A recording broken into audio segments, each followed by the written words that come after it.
UP BCA second same का एक subject है टैली, जिसमें आज हम बात करने वाले हैं यूनिट 1 के बारे में। और यूनिट 1 में मैं आपको बताने जा रहा हूँ बेसिक कॉन्सेप्ट ऑफ अकाउंटिंग।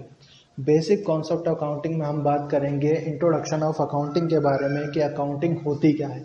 तो बेसिकली अकाउंटेंट का मतलब होता है कि रिकॉर्ड्स को क्रमबद्ध तरीके से लिखना। ठीक है, आज के समय में व्यापार का आकार बड़ा होने के कारण हम उसमें किए गए व्यवहारों की एंट्री क्रमबद्ध तरीके से कर उन्हें लिखते हैं, जिस तरीके से हम उसे याद रख सकें। उस कला को बोला जाता है अकाउंटिंग। अकाउंटिंग करने का बेसिकली मतलब ये होता है कि हमारे द्वारा इतनी सारी एंट्रियों को याद नहीं रखा जा सकता, जिस कारण से हम उसे एक लेखांकन किताब में लिखकर उसका लेखांकन करते हैं, लेखा किताब में लिखकर उसका लेखांकन कर सकते हैं, जिसके द्वारा हम अपने व्यापार की विस्तृत जानकारी जान सकते हैं कि हमारे द्वारा आज के दिन में कितनी एंट्रियां की गई हैं और हमारे व्यापार की स्थिति क्या है। ये इस तरह की कला को लेखांकन बोला जाता है, जिसे हम इंग्लिश में बोलते हैं अकाउंटिंग। लेखांकन कर आप किसी भी व्यापार की विस्तृत जानकारी रख सकते हैं, जिसके द्वारा उसके जानकारी से आप उसकी वित्तीय स्थिति को जान सकते हैं कि व्यापार में लाभ हो रहा है या हानि। उसके द्वारा आप ये भी पता कर सकते हैं कि किन व्यक्तियों से हमें पैसा लेना है या किन व्यक्तियों को पैसा देना है और हमारे व्यापार में कितने खर्चे किए जा रहे हैं। ये सारी जानकारी हम लेखांकन के माध्यम से रख सकते हैं, इसलिए हम अकाउंटिंग का यूज़ करते हैं। अकाउंटिंग करने की दो विधि होती हैं। पहली विधि जो कि मैनुअल कही जा सकती है, जैसे कि हम किताबों में लेखांकन करते हैं, और दूसरी विधि उसे सॉफ्टवेयर के द्वारा संपन्न किया जाता है। सॉफ्टवेयर में आप टैली का यूज़ कर सकते हैं। लेखांकन में हमारे द्वारा जो व्यवहार नोट किए जाते हैं उन्हें रिकॉर्ड्स कहा जाता है, जिन्हें हम एंट्री भी कह सकते हैं। हर एक एंट्री को करने के बाद हम स्टेटमेंट्स देखते हैं, जिन्हें हम फाइनेंशियल स्टेटमेंट कहते हैं, जो कि हमारा दूसरा टॉपिक है। फाइनेंशियल स्टेटमेंट का मतलब होता है वित्तीय विवरण। वित्तीय विवरण में हम दो तरह के स्टेटमेंट्स देखते हैं। इसमें पहला होता है हमारा बैलेंस शीट और दूसरा होता है profit and loss account. Balance sheet आपके व्यापार की स्थिति को दर्शाती है और साथ ही साथ तो जो प्रॉफिट एंड लॉस अकाउंट होता है वो आपके व्यापार की प्रॉफिट एंड लॉस की स्थिति को दर्शाता है। तो मैं आपको टैली में बैलेंस शीट और प्रॉफिट एंड लॉस के बारे में दिखाता हूँ। फाइनेंशियल स्टेटमेंट्स होते हैं बैलेंस शीट, ठीक है, profit and loss, trial balance. तो मैं टैली ऑन कर ले रहा हूँ और उसके बाद मैं आपको फाइनेंशियल स्टेटमेंट्स की विस्तृत में बताऊंगा कि फाइनेंशियल स्टेटमेंट में हमें क्या क्या देखने को मिलेगा और कहाँ पर कौन सी चीज़ें दिखाई जाती हैं।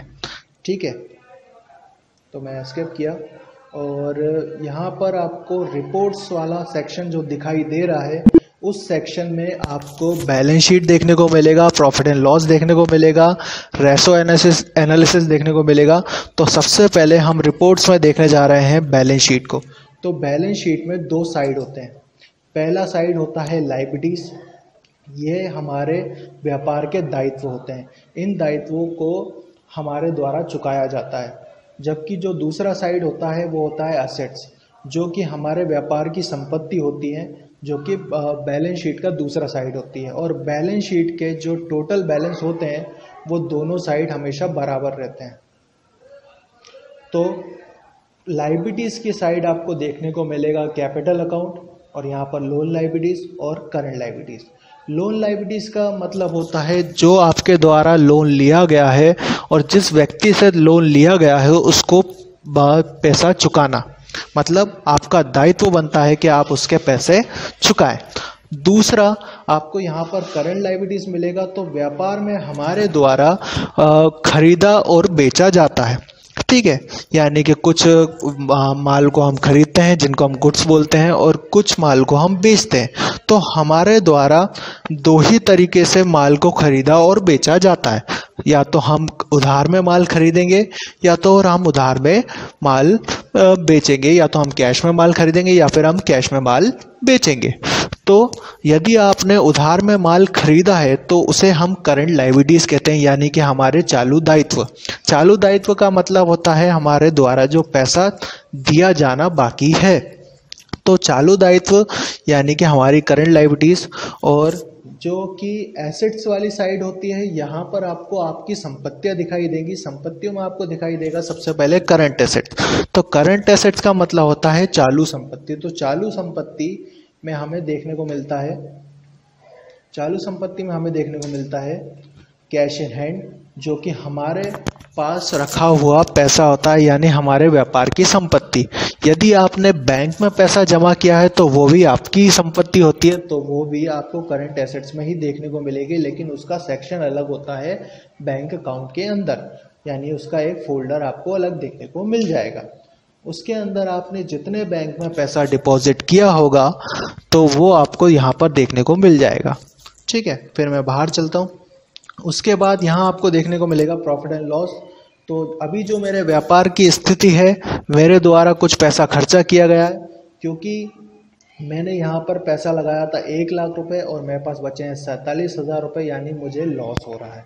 लॉस क्यों हो रहा है? क्योंकि मैंने कुछ खर्चे किए होंगे। तो ये स्थिति दिखाएगा प्रॉफिट एंड लॉस अकाउंट, जो कि मैंने आपको कहा था कि एक फाइनेंशियल स्टेटमेंट होता है।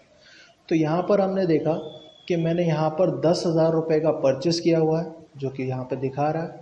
उसके बाद मैंने 15,000 रुपये का माल बेचा है, तो मुझे यहाँ पर फ़ायदा हुआ है 5,000 रुपये का। लेकिन मैंने कुछ खर्चे कर दिए हैं। खर्चे यानी एक्सपेंसेस। एक्सपेंसेस दो तरह के होते हैं, डायरेक्ट एक्सपेंसेस और इनडायरेक्ट एक्सपेंसेस, जिसमें से अभी आज मैं आपको दिखाने जा रहा हूँ इनडायरेक्ट एक्सपेंसेस। तो इनडायरेक्ट एक्सपेंसेस आपको यहाँ पर दिखाई देंगे, और जैसे ही आप इस पर एंटर करेंगे तो यहाँ पर आपको दिखाई देगा बेसिक सैलरी मैंने यहाँ पे दिखाई है। ठीक है, यहाँ पर आवर्स लिखे हुए हैं, यहाँ पे ओवर टाइम लिखे हुए। तो ये मेरे कुछ खर्चे हैं, मैंने कुछ सैलरी पे करी है, मैंने कुछ ओवर टाइम दिया है लोगों को, इसलिए मुझे 53,000 रुपये का लॉस हो रहा है।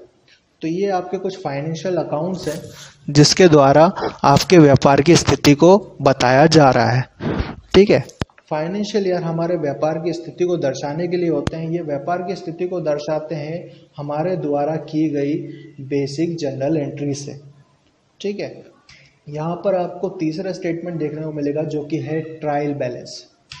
ट्रायल बैलेंस में भी आपको यहाँ पर कुछ ऑप्शंस देखने को मिलेंगे। यहाँ पर भी दो साइड होते हैं, एक साइड होता है डेबिट साइड और एक साइड होता है क्रेडिट साइड। तो यहाँ पर कैपिटल अकाउंट जो आपको देखने को मिलेगा, यानी जो पैसा आपने लगाया या फिर जो भी पैसा आपके पास आया है, वो आपको क्रेडिट की साइड देखने को मिलेगा। जबकि जो आपके करंट एसेट्स होते हैं वो आपको दिखाई देंगे डेबिट की साइड भी। ठीक है, उसके बाद यहाँ पे आपको सेल्स अकाउंट दिखाई दे रहा है। तो 15,000 रुपये का मैंने माल बेचा है, तो यहाँ पर आपको 15,000 रुपये दिखाई दे रहे हैं। उसके बाद यहाँ पे परचेस अकाउंट है, तो खरीदा है माल मैंने, तो यहाँ पे परचेस अकाउंट दिखाई दे रहा है। तो ये आपके व्यापार की स्थिति को दिखा रहा है। और यहाँ पर अभी टोटल जो भी हमारे साथ व्यवहार हुए हैं वो 1,18,000 रुपये के हुए हैं। और यहाँ पर एक होती है डे बुक। डे बुक का मतलब होता है दिन के हिसाब से चलने वाली एक बुक, यानी कि आज की तारीख के हिसाब से। जैसे मेरी जो कंपनी है 1 मई 2017 में चल रही है, तो 1 मई 2017 में जो भी एंट्रियां मेरे द्वारा की गई हैं वो डे बुक में दर्शाई जाएंगी 1 बाय 1, यानी सीरीज वाइज, जैसा कि मैंने आपको कहा था क्रमबद्ध तरीके से। तो सबसे पहली एंट्री मेरे द्वारा की गई है जो कि मैंने अटेंडेंस दिए, अटेंडेंस की एंट्री है, और दूसरी है पेरोल की एंट्री, यानी पेरोल जो होता है वो सैलरी बनाने के लिए होता है। तो आज की क्लास में हमने देखा कि फाइनेंशियल अकाउंट्स, फाइनेंशियल अकाउंटिंग कैसे की जाती है और फाइनेंशियल स्टेटमेंट्स क्या होते हैं उसके बारे में हम जाना। ठीक है, नेक्स्ट क्लास में हम इसके आगे के चीज़ों को देखेंगे।